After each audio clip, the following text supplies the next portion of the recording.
Ecstatic Bliss. Secrets to living a juicy life.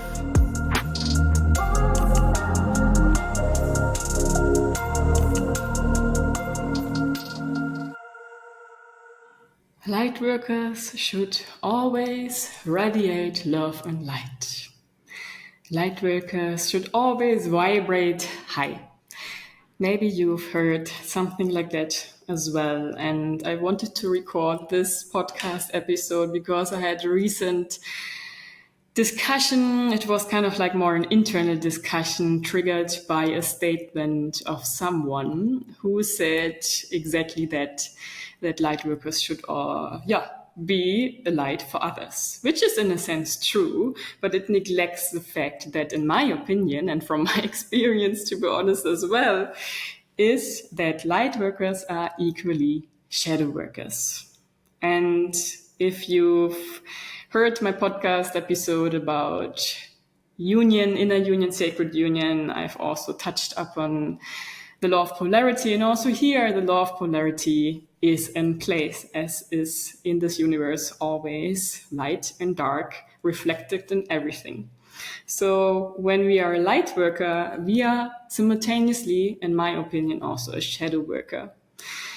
And I would love to invite you to listen today and make also your own opinion of it, because I know a lot of people listening to me, watching this, count themselves or identify themselves with this terminology of light worker, and maybe therefore are feeling a little bit under pressure to be always vibrating high, to be always smiling and loving and outgoing and helping and people pleasing in a way.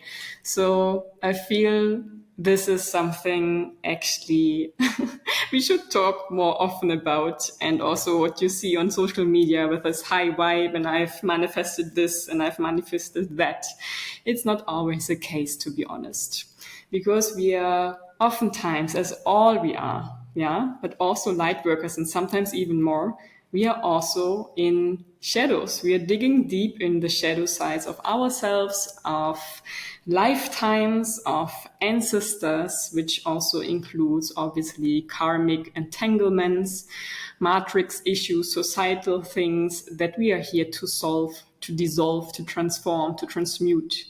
Because for me, actually, light worker also means not only bringing the light, but also clearing out the darkness. Because light can only shine when something burns. And usually what needs to burn is, for example, limiting beliefs, blockages in the energetic system, emotions, trapped emotions that have to be released. So many things actually that happen in the darkness so the light can shine. And if you look in this universe, actually, if you look beyond this earth and even in the night, so when the earth turns so that the sun shines on the opposite side, everything is in darkness. So this universe actually has, in a way, more darkness than light, maybe. Yes. So we don't know beyond that, but as we tap into our universe, this solar system, we have lights, but the darkness around us is far more. So therefore, even maybe, it's a food for thought. It takes a bit more effort actually to ignite your own inner light, or to let it radiate and shine, because we all, I feel, have a little candle inside. It's just the amount, how much it burns, or the brightness in which it burns depends upon how much of the darkness of your shadows you integrate, you bring to the surface and integrate. Because it is also not about pushing them away or getting angry at them, but transforming them to integrate them, to become more whole. When we neglect something of us, that I also talked about with the ego podcast episode, if we push a part of us aside, which is part of us, because we have an ego, we have shadows, if we deny that, we are denying a part of ourselves. So it's about accepting it and transforming it to integrate it and become more whole. And another aspect actually is that comes even before it goes into this light worker and shadow worker aspect. It's that both is one. Polarity together is oneness. So where light is, there's darkness. Where darkness is, there's light. Both nourish each other. Both recognize itself in each other. So we cannot just be a light worker. We cannot just be a shadow worker. Some lose themselves in light work. Some lose themselves in shadow work. And actually the task is to find, as always, the sweetness of the balance of both. Because when you just dig in the darkness and the shadows and some become like really, okay, which aspect do I need to heal, to solve, to transform? It becomes almost like an addiction with some people just being shadow workers. And the same can happen on the other spectrum. Oh, where can I help? How can I bring more light? How can I access more people with my message? Going out, spreading love, spreading light, no matter how you truly actually feel inside. Always smiling, always bright, always spreading your sparkle glitters. And then you're trapped on the light side. So for us and I feel if you are listening, watching this here, you either identify with a light worker most probably, or have the tendency at least to be one. Or you maybe also identify with shadow work. And now for you, the observation of yourself, the reflection for you is to see where on that spectrum am I currently, and is that still healthy? And can I integrate both the light and the shadow in equal parts and not be judgmental about either part and about myself? When we come to the tantric philosophy of polarity, actually Tantra is non-dual, so there is no polarity as such behind it or above it is always this oneness aspect. Then we don't even maybe have to identify with this light and shadow, light worker, shadow worker. Because actually also some people love the terminology, especially of light worker, to nourish actually their spiritual ego. So then you can ask yourself, is it still the truth I'm living? Or am I addicted in a way to some of that spectrum of the light or the darkness? And how can I find my own peace with all aspects of myself?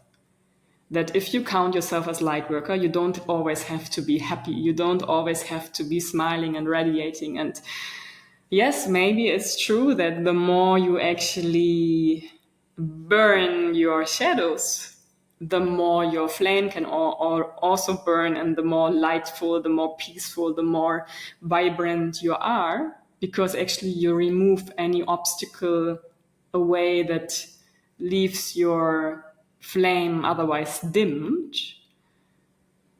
But we are still also human. I also have to remind myself when I'm in phases of deep darkness, and I recently had a lot of darkness, to be honest, is that still there's a humanness.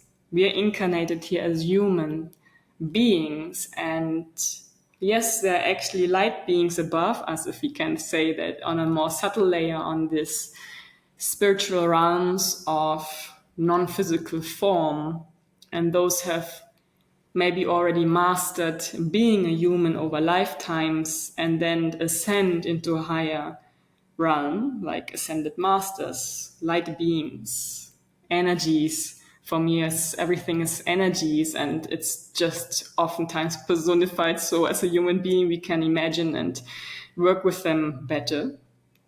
But in a sense, we are nothing less. Beyond that body, we are also a light body, or we all have this light body. And once we, over lifetimes, clear shadows out of our systems and integrate it into our light body, And even not that only, but also to nourish that light body by inviting more light, for example, by sunbathing in a healthy way, obviously, or sun gazing, or working with the fire element, or with visualization of light aspects in your being, of enlightening you from inside and from outside. The more you do that, yes, maybe you can vibrate and vibrate and vibrate higher. But to get to that point, there are steps, there are phases, and there are ups and downs and turnarounds in this life. So my message here, to get it more to the point maybe again, is also to allow yourself to have low vibrational phases. And low vibration is again a categorization, a labeling of something that's just part of this life. And I also have to remind myself, because sometimes I'm like, how much darkness can even happen? And maybe, I don't know, and how far you know me, or if you just watch my videos or listen to my episodes, I have actually in my life a lot of darkness. And sometimes even it's as if some part of me enjoys or indulges in darkness. It's more my Scorpio aspect. My moon is in Scorpio. So I know like some people are drawn to the darkness because it has a mysticism, a fascination about it. Yes, and that's an own beauty in it actually also. And on the other side, if you feel more, okay, I'm a shadow worker, because also Scorpio energetic people are oftentimes these shadow worker people, hiding maybe behind curtains or in their houses and do their shadow work, purging old karma and ancestral clearing and everything like that. Then maybe it's for you to allow yourself also to go out and enjoy the sun, so to say, to go out and indulge into pleasure more. Also something I can remind myself of. So either extreme is, on a long term at least, I mean, there are sometimes phases you're really in one extreme, and then maybe in the other opposite extreme to find the balance. But for too long to be in one extreme is just, in a way, unhealthy for your nervous system, for your psychological, emotional well-being, which also in the end affects your body and your whole system as such, obviously. So that was what I wanted to share, because I really felt this was something that triggered me a little bit. And whenever someone says to you, oh, light workers should be only here for light or should always vibrate high, then maybe you can also answer, maybe light workers are also equally shadow workers. And if someone says shadow workers are only here for the shadows, you can equally say, actually shadow workers are equally light workers, because shadow and light somehow are the same, just different perspectives. I hope that helped you on your journey. Keep on shining, vibrating, digging in the deep darkness and merging everything into wholeness, so that you find peace in your heart. Because actually in the end, peace and feeling peace in our heart is something we oftentimes unconsciously thrive for with things we do or we want to achieve or accomplish or be seen, listened to, is a deep peace in our heart. And that, I feel, is a lot dependent on balance in all directions, to come in a way, in a little bit more of a equilibrium, in a neutral, balanced state of feeling through your life. I mean, feeling through your ups and downs, but being at the same time the observer, the Shiva, being Shakti and Shiva, and choosing, do I want to immerse myself now in this emotion? Do I want to immerse myself in this thought pattern, in these actions, in these experiences I currently have? Or do I step out of everything and just be the observer? Yes. So much love and bliss for you. And I hope to see you next time.